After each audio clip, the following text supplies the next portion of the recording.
भारतीय सम्राट ललितादित्य की कहानी, जिसने चीन तक को जीत लिया था।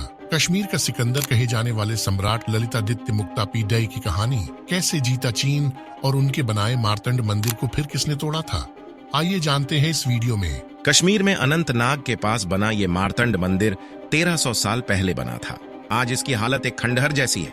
कुछ 150 साल पहले एक ब्रिटिश लेखक ने मार्तंड मंदिर का यह स्केच बनाया था, जिसे देखकर पता लगता है कि यह मंदिर कितना भव्य रहा होगा। हालांकि इससे भी दिलचस्प है उस राजा की कहानी जिसने ये मंदिर बनाया था। एक राजा जिसने दक्षिण से लेकर पूर्वी भारत तक सैन्य अभियान चलाए थे। उसने चीन के एक हिस्से को भी जीत लिया था। इसी कारण इस राजा को उपाधि मिली अलेक्जेंडर ऑफ कश्मीर या कश्मीर का सिकंदर। कश्मीर के राजाओं की कहानी हमें मिलती है राजतरंगिनी में। ये इकलौती किताब है जिसमें कश्मीर का 1000 साल का इतिहास दर्ज है। राजतरंगिनी को लिखा था कलहद्द नाम के कश्मीरी इतिहासकार ने। इसे 12वीं शताब्दी में लिखा गया था। उस समय कलहद्दा के पिता लोहार राजवंश के आखिरी राजा हर्षदेव के दरबार में मंत्री हुआ करते थे। राजतरंगिनी में कल्हण ने कश्मीर के बहुत से राजा रानियों का जिक्र किया है। कल्हण के अनुसार इनमें सबसे महान थे राजा ललितादित्य, जो कश्मीर के कारकोट वंश से ताल्लुक रखते थे। कारकोट वंश की स्थापना 625 ईस्वी में हुई थी। ललितादित्य इस वंश के 5वें राजा बने। कल्हण के अनुसार उनका शासन काल 724 से 721 ईस्वियों के बीच रहा। इस काल को कश्मीर का गोल्डन पीरियड भी कहा जाता है। उस समय भारतीय महाद्वीप का हाल देखिए। 7वीं सदी आते आते गुप्त वंश का अंत हो गया था। पूरा महाद्वीप छोटे छोटे राज्यों में बंट गया। ऐसे में ललितादित्य को एक अच्छा मौका मिला अपने राज्य की सीमा का विस्तार करने का।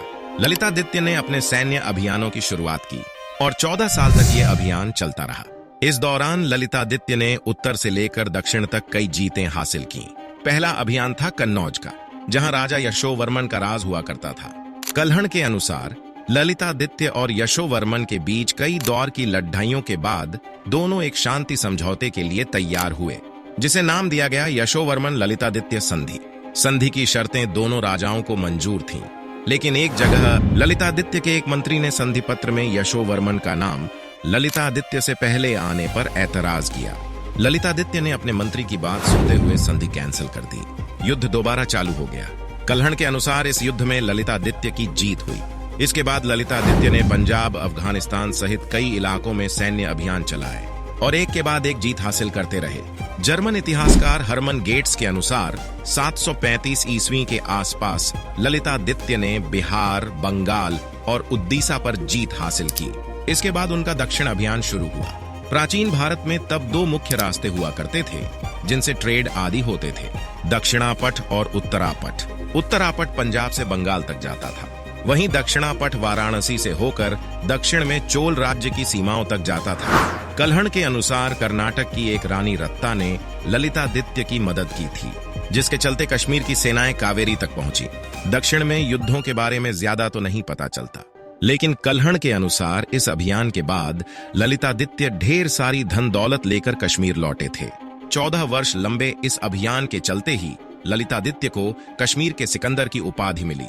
भारतीय उपमहाद्वीप के सफल अभियानों के बाद ललितादित्य की नजर पड़ी चीन पर। यूनिवर्सिटी ऑफ विस्कॉन्सिन में प्रोफेसर आंद्रे विंक अपनी किताब ऑल हिंद में लिखते हैं कि 7वीं सदी में अरब आक्रमण से पर्शिया का ससनिद वंश कमजोर हो चला था।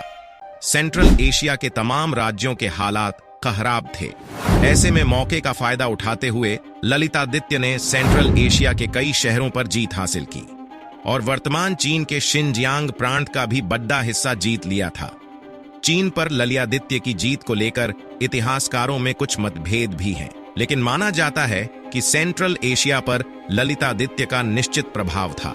कश्मीरी इतिहासकार PNK बमजई अपनी किताब culture and political history of Kashmir में बताते हैं कि ललितादित्य ने अपनी सेना में चीन और तुर्क सैनिकों को भर्ती किया था। चीन के पास युद्ध की बेहतर टेक्नोलॉजी थी, जिसे उन्होंने अपनी आर्मरी में शामिल किया। उनके एक सेनापति का नाम कानकुन्य था, जो एक चीनी व्यक्ति थे, क्योंकि मैंड्रिन भाषा में आर्मी जनरल को कैनक्यून कहा जाता है। चीन के साथ ललितादित्य का एक और दिलचस्प प्रसंग है, जिसका जिक्र चीन के ऐतिहासिक दस्तावेजों में मिलता है।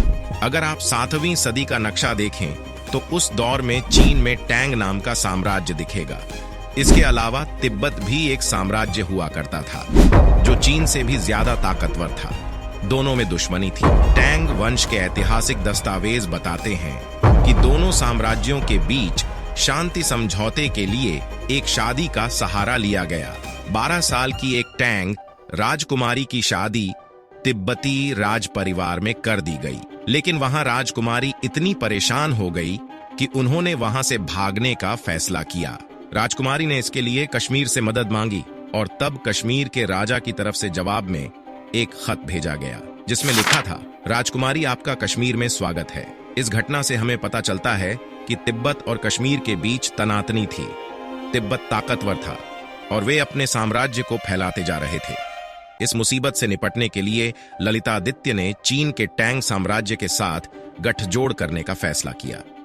कश्मीर और टैंग साम्राज्य के बीच राजनयिक संबंध स्थापित हो गए। ललितादित्य ने टैंग राजमहल में एक खत भी भिजवाया जिसमें उन्होंने लिखा था कि कैसे उनकी सेना तिब्बतियों को कई बार खदेड़ चुकी है।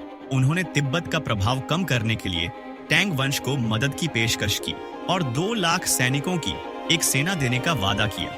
इसके बाद तिब्बत और कश्मीर के बीच कई लड़ाइयां लड़ी गईं। 3 असफल अभियानों के बाद 747 ईस्वी में ललितादित्य तिब्बत को हराने में सफल रहे। इन तमाम अभियानों के अलावा कल्हण ने लिखा है कि ललितादित्य ने एक ऐसे राज्य पर जीत हासिल की थी जिस पर स्त्रियां राज करती थी और जिसे सोने की खान कहा जाता था। माना जाता है कि कल्हण का आशय वर्तमान बाल्टिस्तान से था।